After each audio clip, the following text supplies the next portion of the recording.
Blog Talk Radio. Did you really carry me when I was asleep? Did you try to defend me when I was weak? Did you pick me up that lonely night when the lights died out and I turned to the gray side?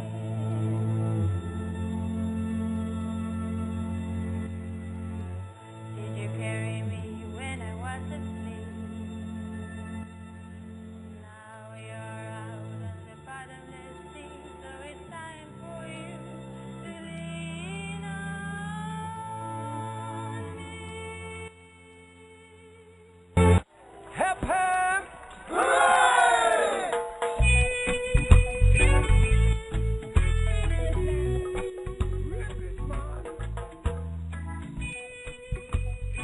Greetings and salutations, Hempsters. This is your host, Tyler Hoff, otherwise known as Tyler Hemp. It's another beautiful day here in Southern California.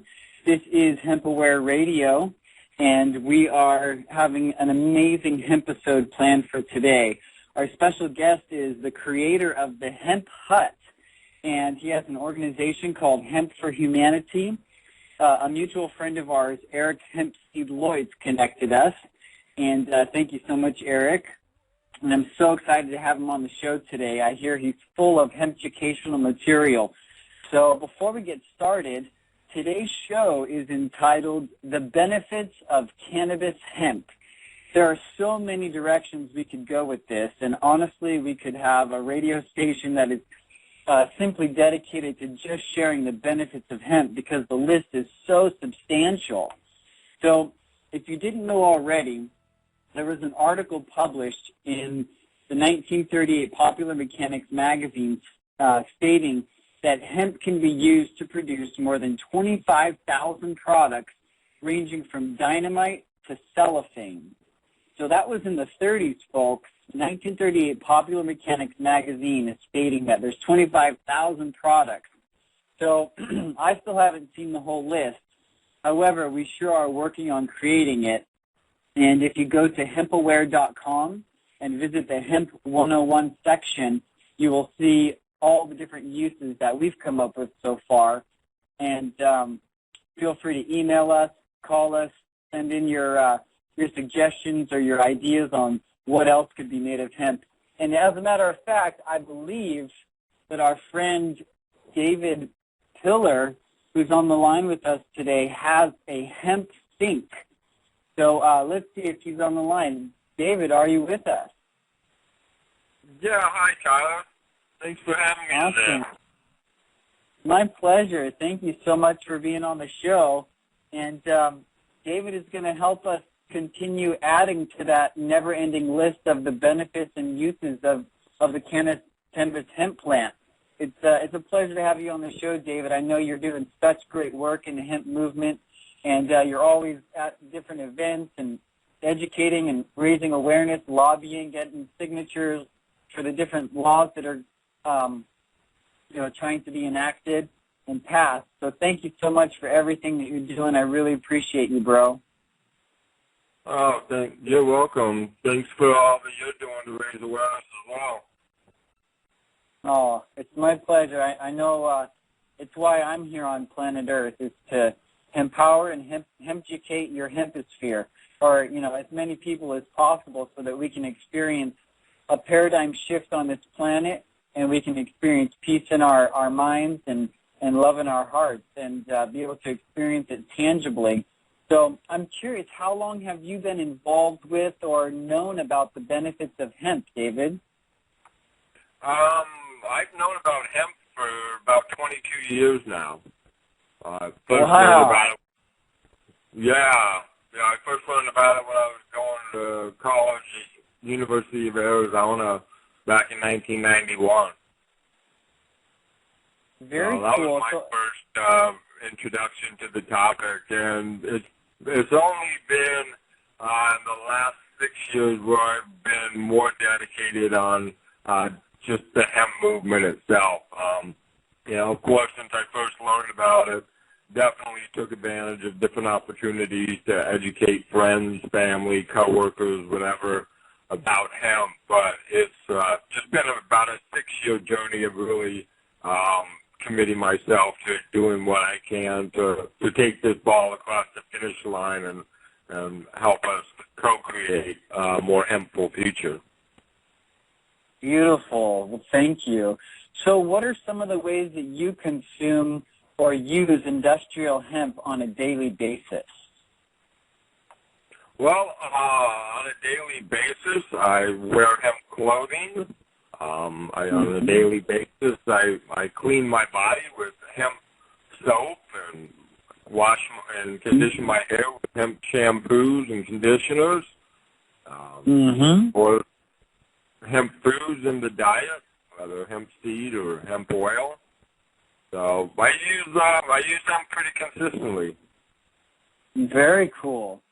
So one of the questions I like to ask our special guests is, if there were one or two things that our listeners could do today to help move this legalization forward for the growth of industrial hemp in the United States, what would you recommend that our listeners do today to take action to help legalize hemp?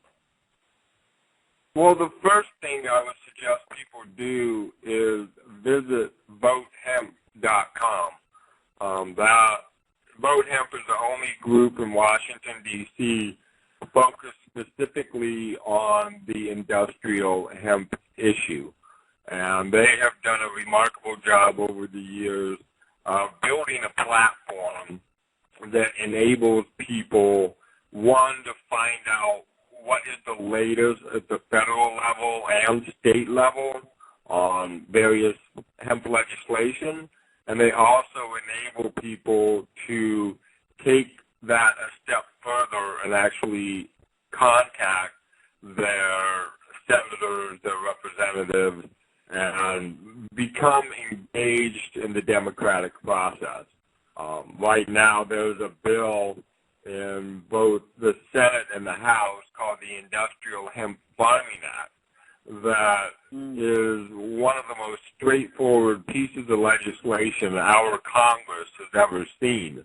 And I would highly recommend that any hempster out there, any engaged citizen who wants to create a better future for ourselves and future generations, that they make it known, whether it's via an email or a phone call. They need to let their senators and representatives know that they want them to co-sponsor the Industrial Hemp Farming Act.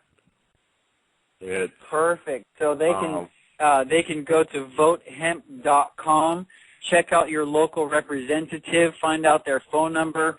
There's forms on votehemp.com, I believe, that will help you to draft a letter.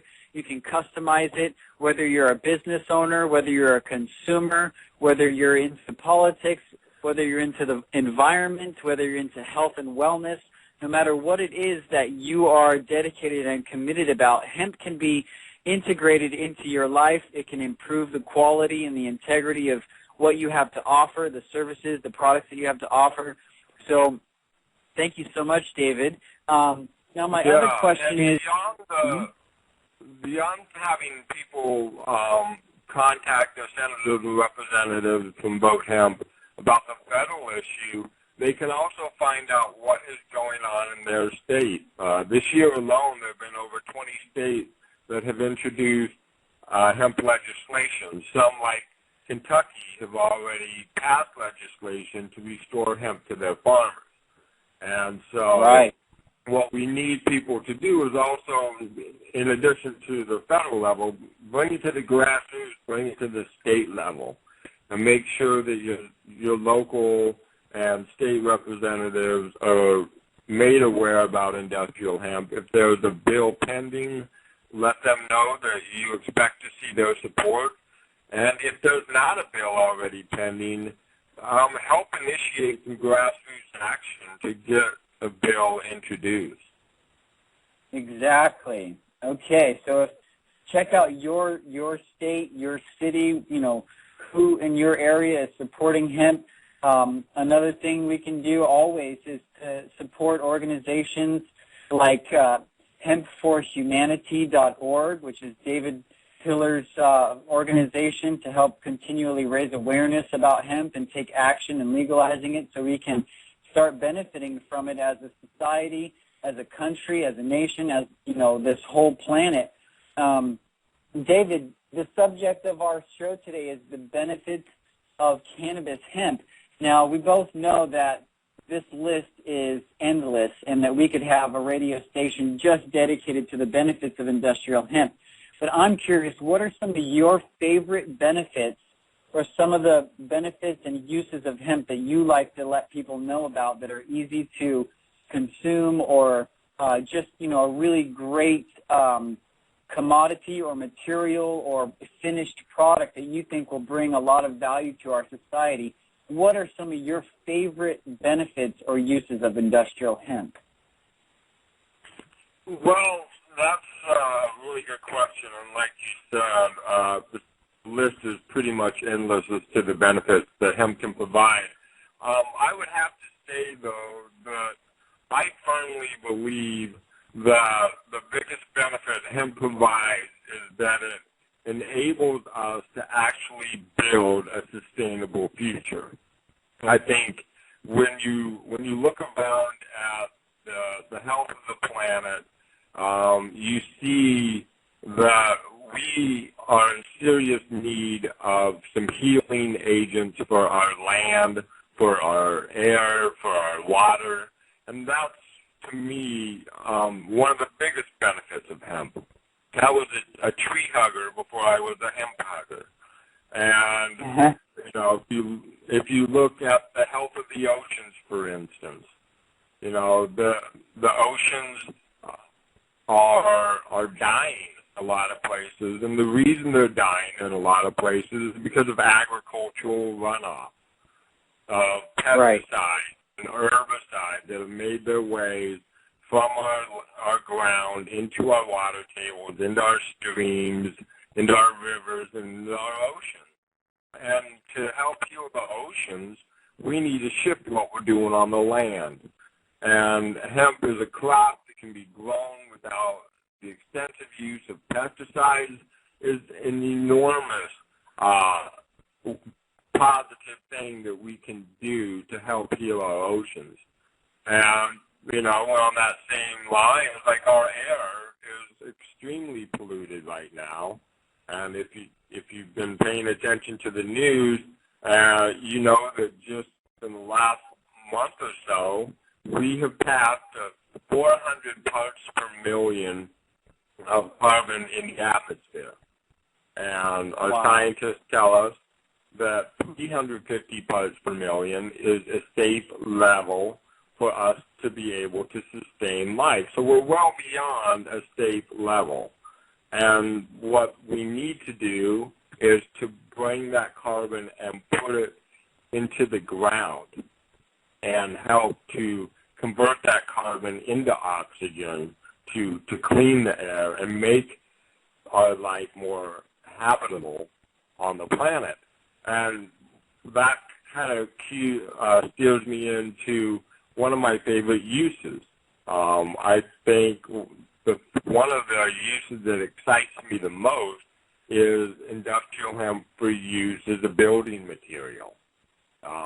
Me too. And I know that that's something that a lot of people are not as aware of, but hempcrete, as it's called, is a building material that, one, it sequesters.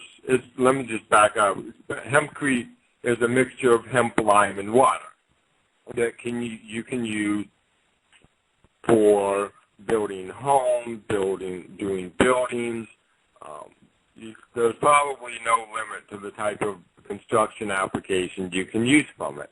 But when you build a home or a commercial building with it, you are sequestering carbon in the walls of that building. And so that helps to bring down the carbon in the atmosphere. And besides the biomatter that goes into the wall, because of the lime in the mixture, you're taking carbon out of the atmosphere the entire life of those walls, which is huge. Wow. So not only the actual plant itself as it's growing is cleaning our environment, but you're saying the actual finished product of a home is going to contribute to a fresher, cleaner, more organic environment. Exactly. And the benefits beyond the carbon sequestration of building a house with hempcrete is you're creating a clean air environment for the people in your house. You know, there's a serious epidemic. I don't know if it qualifies as an epidemic, but, you know, sick building syndrome, if you've heard of that, is something that affects the health of people all across this country and around the world. Because it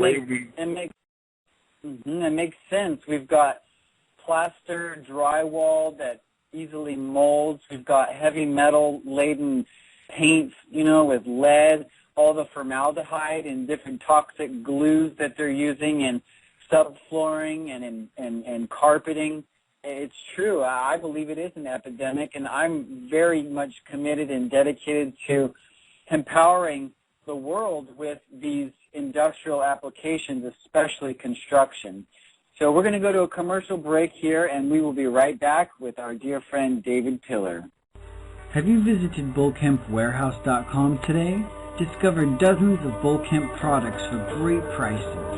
Hemp seeds for your salads and smoothies, custom-tailored hemp clothing for your profession, hemp fabrics, hemp foods, along with hemp body care goods and tons of other great items.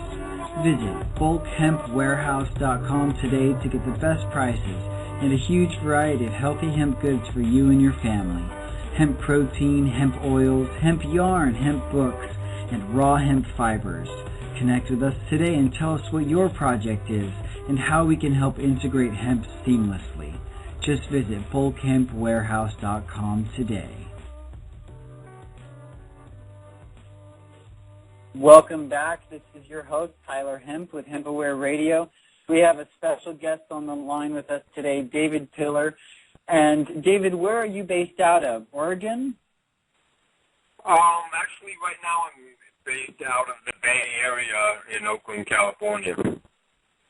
Okay, very cool. And where can people go to find more information about your projects and to support you in what you're doing to educate the planet? Well, right now I'm a little bit in between projects. Earlier this year I did a college tour called the Hemp History Week College Roadshow, and that is a project that people can find out about by visiting hemphistoryweek.com. They can learn more about that campaign, and if they're on Facebook, they can join and like Hemp History Week College Roadshow. It's a tour. Wonderful. I did traveling started off in Colorado, and I visited campuses throughout the Midwest, Southwest, and the West Coast. So that's awesome. The latest thing for me. Very cool. So Hemp History Week and the College Roadshow, are you going to be picking that back up anytime soon or next year? Or what's your plan for the College Hemp Roadshow? Those plans are still in development. Definitely something I want to do again. It just remains to be seen whether I will be doing a tour in the fall or in the spring. Those things are still in development right now. But I would just say that, last year we've had Hemp History Week is a national grassroots campaign that this year celebrated its 4th annual. And were you part of Hemp History Week this year?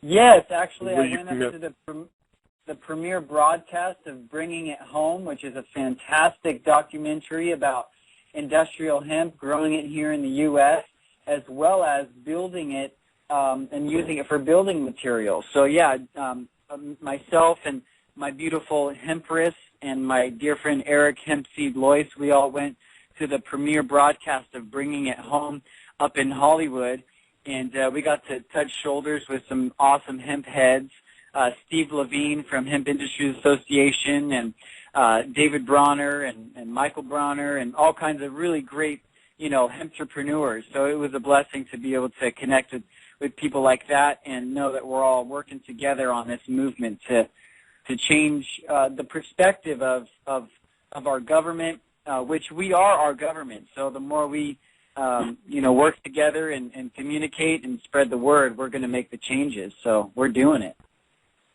Yeah, absolutely. And, Hemp History Week, the thing I love about it is a focused week of trying to really turn up the volume of, one, hemp awareness around this country. I mean, those parts of our history here in the United States that are so interlinked with hemp, yet they're things that we are not exposed to or taught when we're going through a public school system. Whether you're talking about Betsy Ross and hemp flag, or the covered wagons that came out west that were covered in hemp, or you name it. We learn all about cotton, don't we? We learn about the great story of cotton and the cotton gin, and ooh, yay, cotton. But we don't hear anything about this remarkable plant called hemp that, really helped lay the foundation for this country to even grow and thrive from the beginning of its inception. Exactly. I mean, isn't it true that several of the United States presidents were actually hemp farmers? Yeah. The three that I know of are founding father George Washington, Thomas Jefferson, and John Adams. And, I guess if you go to Mount Vernon today, you can actually take a tour of George Washington's farm, and they'll even talk about the hemp that used to be grown there. Right. I mean, it's so ingrained and woven into the fabric of United States history that it is literally, I believe, an absurdity that we're not teaching about it in our schools, like you said. So that is absolutely. Yeah. So that's so our college campuses have traditionally been the launching pads for movements. Whether you're looking at the Civil Rights Act and various pieces of environmental legislation that were passed in the 70s, the Vietnam movement, et cetera, they started in a lot of different places, but it was when college students got fired up about an issue that the things were taken to another level. And I believe that all across this country, our college-age students have a right to know about hemp. They have a right to know that there's a crop that's been cultivated by humankind for over 10,000 years that we in the United States are being kept from being able to cultivate, grow, and fully pursue those product categories like you mentioned earlier. Right.